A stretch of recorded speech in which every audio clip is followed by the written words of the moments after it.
everybody, this is Praxis, and welcome to our live feed. We have Amber here with us today. Hi. Every single time I do this, it's always really nerve-wracking. Just there's so many technical things going on. I hope that was a nice clean opening for you. And I'm excited to have everyone here today. I don't think there's anyone in yet. No one's in yet. There are 2 people watching, but nobody commented anything yet. She's the tech. I don't really know what's going on. So, welcome to the 2 people that are here. I wanted to extend a special thank you to 2 people that have jumped on board, with our Patreon family here. That's JP and Jason. Thank you very much for jumping on board and helping with all this stuff. I really couldn't do this channel at this level for you guys. Series like this one or the Alien Invasion series, they just wouldn't happen without the Patreon support. And I really appreciate you guys stepping up to the plate and helping me with this stuff. If all that vanished, it would, my channel would just go back to a little hobby thing where, throw out some videos now and then, but I would not be able to do these kind of bigger projects for you guys. And I've heard from so many people that people find these kind of projects helpful for sharing preparedness and prepping with people, in their family that might not be into it, because my goal, my aspiration here, and I think that we kind of achieve it, is that we kind of make prepping seem not insane, So I appreciate you guys helping me to create this channel so that we can help so many people to put this message out there and help other people become prepared in their life, because the more prepared everyone is around us, the better off we all individually are as well, because, it's better to have prepared neighbors than unprepared neighbors. So in this episode of this live stream, first off, Amber is going to be telling me if anyone comments or anything like that. Okay. Brian says hi. Oh, hey, Brian. So just grab me and let me know. Last time when we did a live stream, there were a couple of super chat people that jumped on board. Super chats are another way of helping the channel. I don't really understand the way it works, but there's some button down there, and you click it and you can throw us some cash. It helps us out. And if you do, you go on the super chat shirt. I don't know.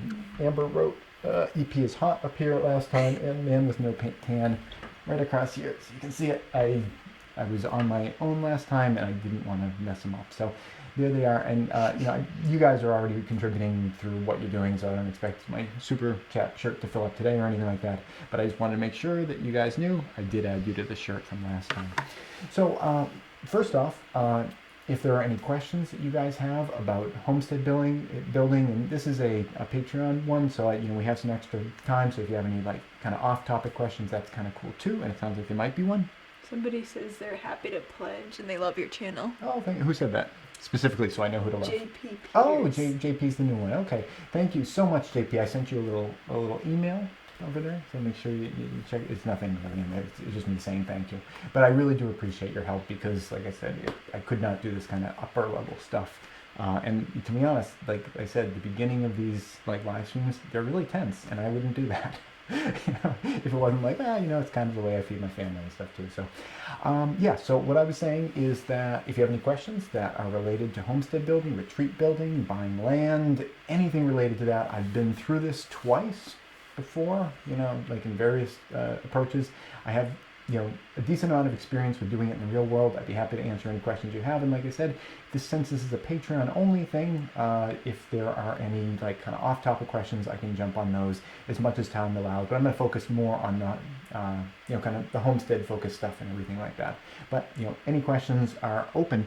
And until we have any, I'll just kind of give you guys kind of a sense of how things are going on the project.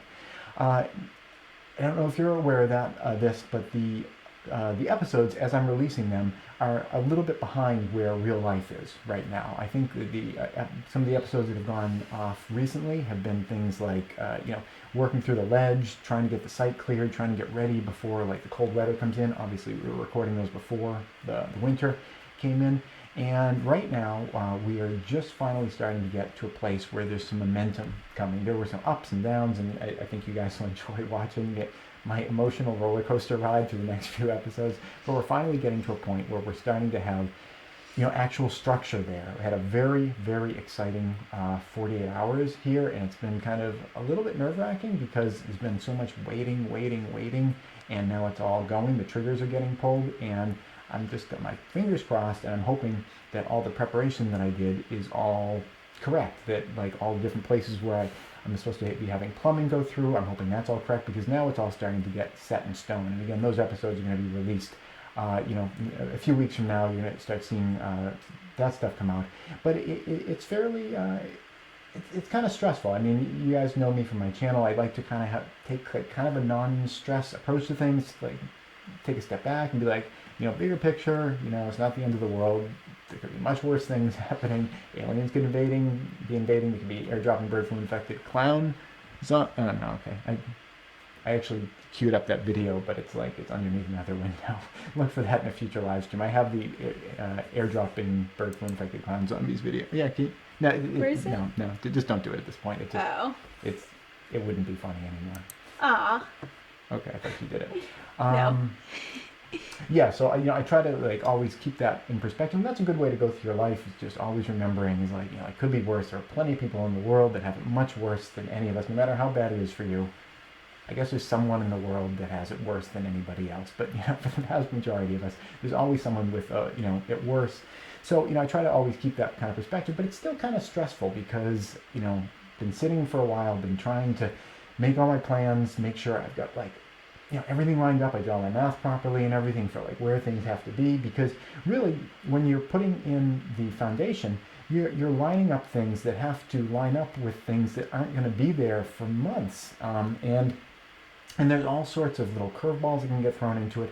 So, that's where I am right now, is just kind of hoping that I did all of my homework properly and hoping that I, didn't make any of those mistakes. But that said, if mistakes happen, you roll with them, you do the best you can. And I know that I'll overcome whatever that is, but still it's like you want the fewest number of those things as possible, because just this process so far has been so bumpy. Really unprecedentedly bumpy. It's made for a very dramatic, series so far. But there's been a lot of, issues that have gone into this, and it's been really challenging. So it's nice to kind of see things moving, but again, it's kind of, it's a little stressful, because now it's like the rubber is going to meet the road, and things are actually going to be delivered. I had an experience that was pretty positive a couple of days ago, because the foundation is getting put together. We've got like half of it there right now, and on the outside of the foundation, we're going to be putting insulating foam, and also we have to do a water seal around the foundation, and that's a kind of a rule or regulation kind of thing. You're supposed to put water seal on there. There's all sorts of different water seals you can use. Some of them are very expensive, some of them are less expensive. I'm just going to be using the absolute least expensive water seal that I can get, which is just like an asphalt tar that you throw over it. And you might think that that's kind of stupid. It's like, why would you want to do that so cheaply? Your house is going to be all moldy and wet and everything. Well, outside of the asphalt seal that we're going to put on the outside of the foundation, which is kind of like the classic thing that a lot of people do, for the cheap version of it, we're going to be having 2 layers of 2-inch foam, and like essentially the entire house is going to be wrapped in Tupperware.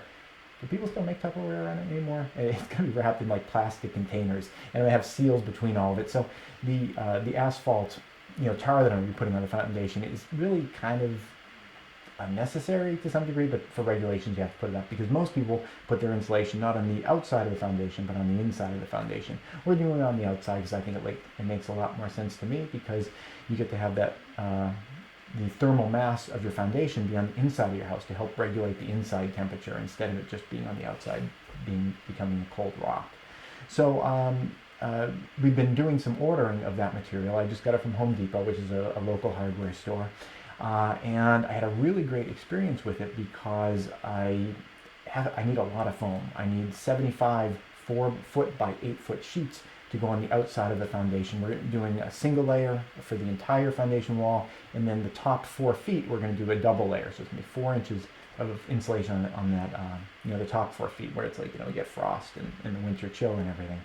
So I'm putting a huge order in. It's like, and foam takes up a lot of space. I'm having them delivered. It only costs $80 for them to deliver all this stuff there. And I threw on a bunch of wire lath, like steel lath. It's like a kind of, if you're not into construction, it's kind of like a screen. It's like if you ever cook and you have like these little cookie cooling sheets where they look kind of like a mesh of metal. It's for like putting cookies out to cool. It's kind of like that, except it's like 3 feet, 2 or 3 feet wide and 8 feet long. And do we get things? Okay, you're typing something. And we're going to be using a lot of those on the outside because we're going to do stucco work. I don't want to just have the foam insulation on the outside. We're going to cover it in wire lath and then put stucco, which is like a mortar kind of mix. So we're going to do that on the foundation. So I'm putting in this huge order of all this stuff, and it was going to come to like $7,000 for all this stuff. That's a lot of foam. And that was the foam, it was the wire lath, and a bunch of that foundation seal kind of stuff. And we put in the order, and I wasn't sure if I was going to hire someone to do that stuff. I had a phone call in with someone that could just come by and spray the stuff on. It's like it honestly would take them like, I don't know, an hour to do it. So I was kind of like putting out, seeing like what it would cost to do, because it's like it'll take me more time to do it with a paint roller. That's what I'm going to use to put it on, as a paint roller. The last time I applied the asphalt oil stuff to the last Homestead foundation, I bought this kind of stiff. I don't even know what it was. It was like a broom, but it was. I thought I got it at the hardware store, but it was like a child's toy broom or something. Like, just my memory of it is that is what it was. It had like these kind of coarse plastic bristles, and this was when I was a total newbie. I'd never even built a birdhouse before I built the last homestead.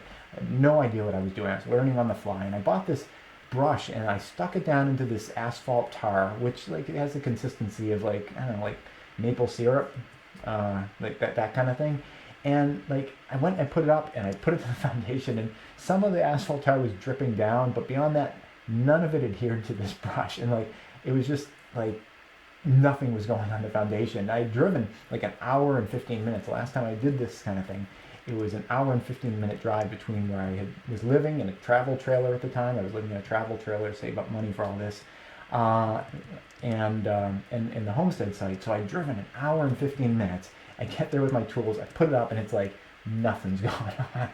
It's not going on at all. What I ended up doing, it's a curveball. You got to deal with it. I took the shirt off my back, stuck it in, and I asphalt sealed the entire foundation with just my shirt that was just dripping with asphalt tar. So it worked. It was great.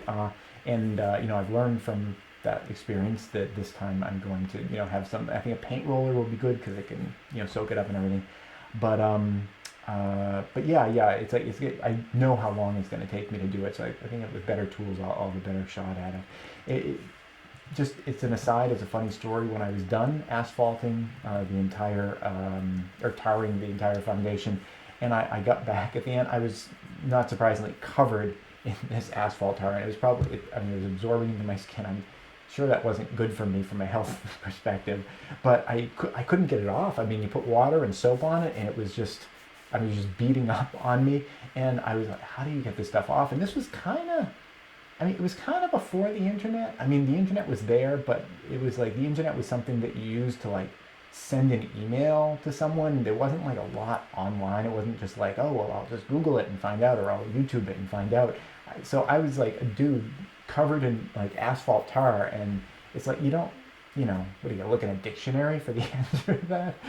What I ended up doing was I was thinking, well, petroleum jelly is petroleum based, and this tar is too. I wonder if I take this petroleum jelly, and I had some Vaseline, and I took the Vaseline and I just put it all over my body. I completely like lubed my entire body up, and it worked. It was like turning it into like this mushy muck, and then I was able to kind of wash it off. But I was like a dude in a trailer, completely Vaseline up from head to toe. And I'm glad that no like surprise guests came by at that moment, because that would have been an even more interesting story than it is now.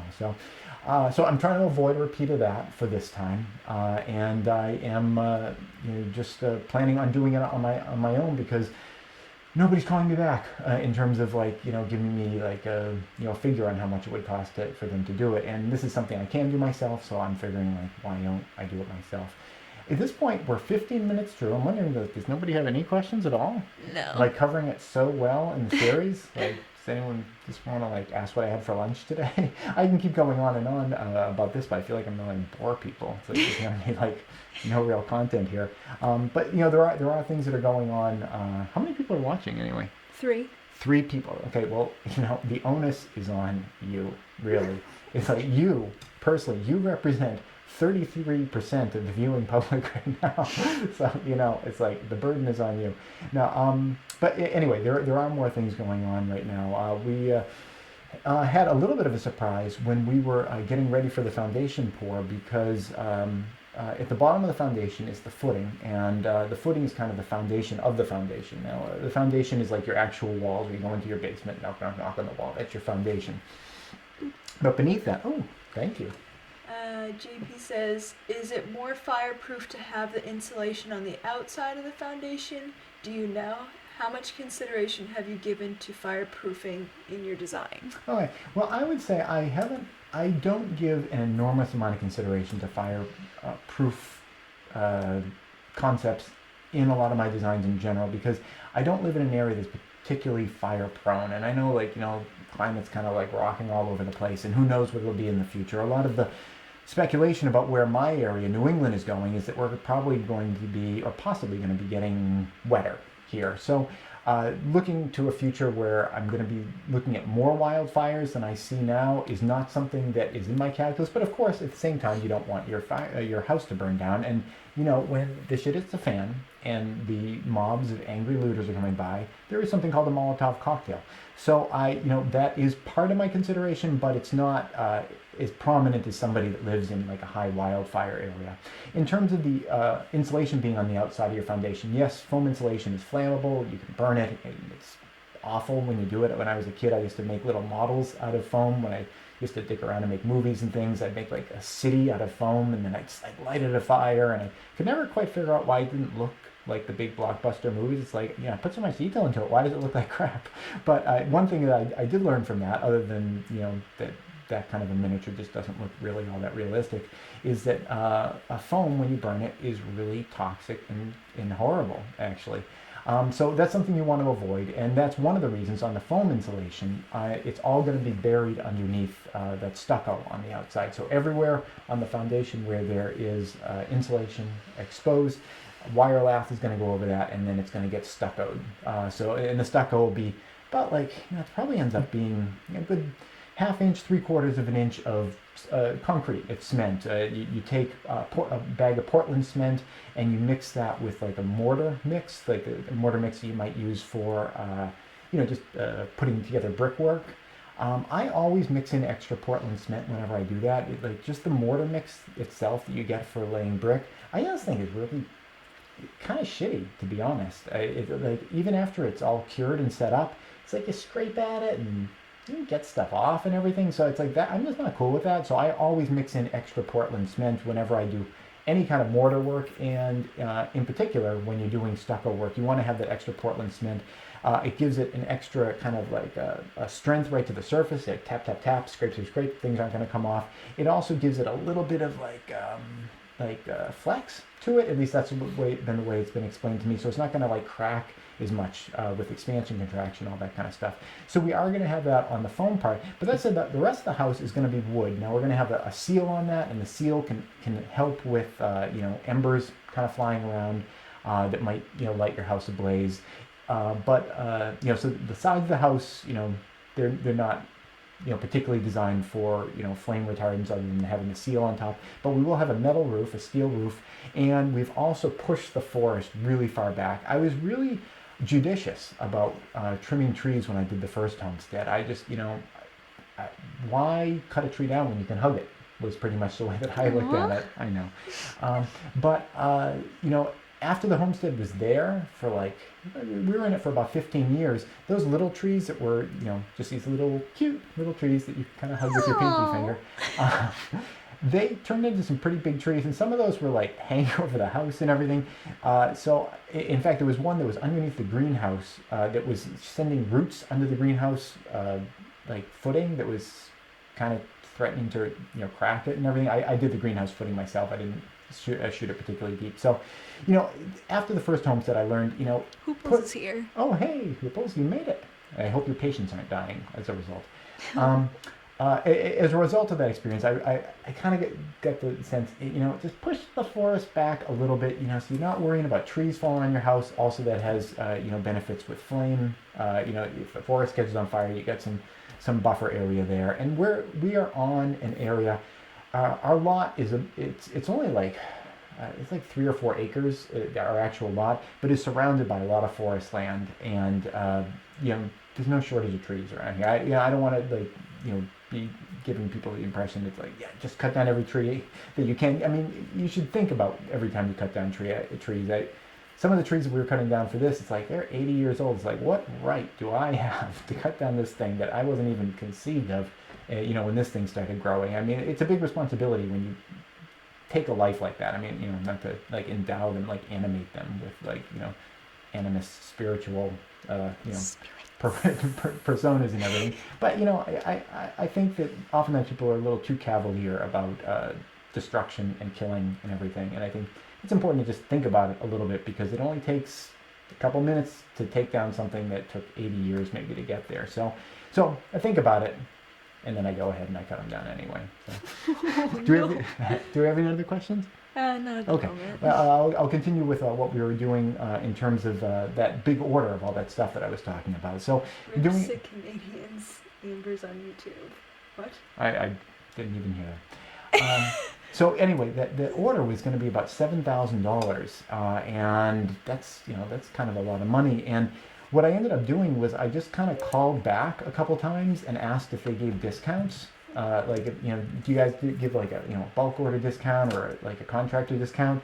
And I was told twice that they just don't do that. And then I called the third time.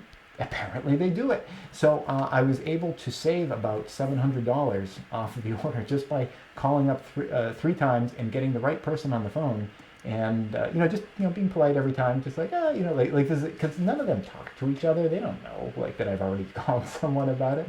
So I just call up and like, oh yeah, I forgot to did we factor in the discount for it and everything? And even if like 9 out of 10 times people like consistently tell you no, it's like some of the orders you may save an enormous amount of money. So if you're ever doing a big purchase or something like that, it pays to just like ask. And I know that Home Depot itself, what they used to do is you could just call them up on the phone, as that's kind of the way normal people call, and you could just ask like them to send you a 10% off coupon, and they'd be like, oh yeah, sure, we'll just shoot that off. And it's like just because you asked for it. So it's another way of like saving an enormous amount of money, like $700.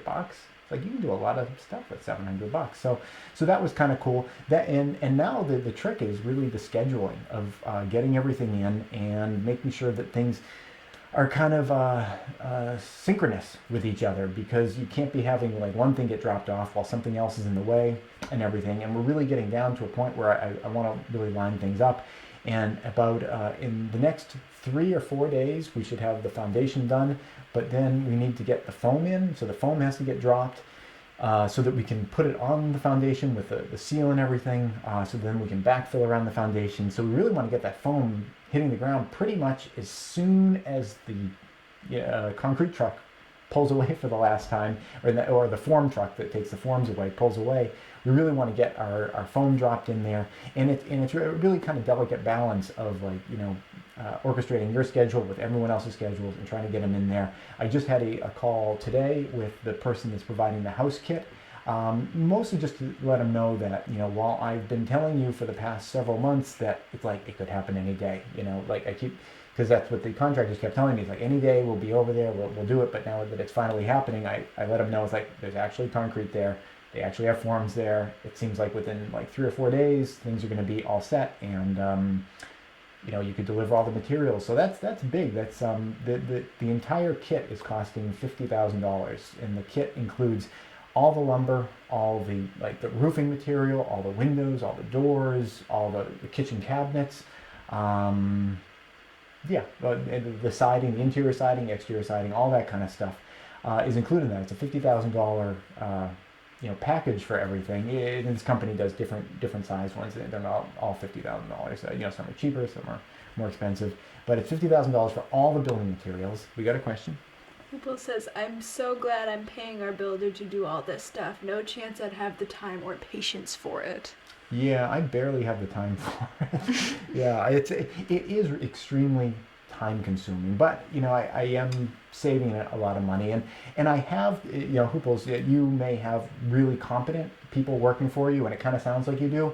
But in the past, I've worked with general contractors where I felt like I had to do half of their job anyway, that I just was not at the top of their priority list. So not 100% of this stuff that I have to do, I was able to offload onto someone anyway. So that was why I was kind of like, somebody else is going to charge me like, through the nose to do this stuff, and I may even have to do some of it myself anyway. So that was why I wanted to, take on a lot of this, a lot more of this burden on myself. An example of that is the solar electric system for this house.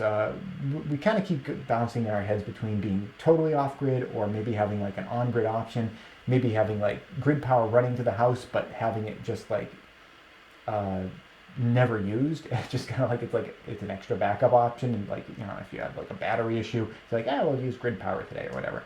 We're not 100% certain what we're going to do with that, but we do want to have the ability to be like completely self-sufficient. All the solar panels up there. We want to put the solar panels on the roof, and I've done this before, and I know how much solar panels cost and how much the wiring costs. In fact, I've already pre-bought a lot of the solar connect wiring.